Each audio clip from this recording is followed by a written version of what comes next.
देखकर खुश हो रही है। तो मेरा सवाल ये था उनको कि जब अभी आगे चलकर प्रकृति विकराल रूप धारण करने वाली है, तो ऐसे वक्त हम जो ब्रह्म कुमारी विश्वविद्यालय के जो बाबा को याद करके एक एक 108 और 160 का ग्रुप करके अगर हम योग में बैठे तो ऐसे परिस्थिति को हम थमा सकते। तो ब्रिजमन भाई बोले कि नहीं है, ऐसा नहीं हो सकता, क्योंकि ये तो चमत्कार होगा। तो मेरी मेरी आपको ये विनती है कि आपकी क्या राय है इस। ओम शांति।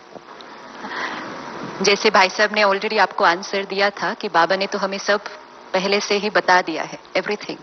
तो बाबा ने तो हमें बताया ही है कि प्रकृति की हलचल तो होनी ही है, ये तो नेचुरल परिवर्तन का जो अब सीन आने वाला है उसमें होना ही है।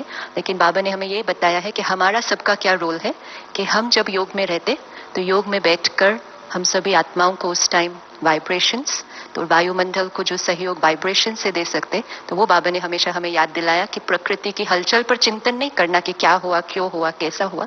आप अपनी स्थिति पर ध्यान रख के उन सभी आत्माओं को योगदान देना है, तो वो हमारा रोल होगा। बात नहीं कहनी चाहिए, लेकिन एक आत्मा का नाम हम नहीं कह पाए। मैं कहना चाहती हूँ रवि भाई का नाम, क्योंकि जो स्टूडियो को देखते हैं, और अगर उन्होंने ये थॉट नहीं क्रिएट किया होता, अगर उनके मन में ये प्रोग्राम को और स्टूडियो में आगे काम नहीं करने की बात आई होती, और उन्होंने हमें कंप्लीट इंडिपेंडेंस दी, पूरा वक्त वो स्टूडियो को देखते थे और स्टूडियो के बारे में सोचते थे, लेकिन कभी भी प्रोग्राम जब हम कर रहे होते थे कभी कोई इंटरफेरेंस नहीं था। ये कंप्लीट जो हमें इंडिपेंडेंस मिली थी, that really made a lot of difference. तो रवि भाई को भी बहुत बहुत थैंक यू।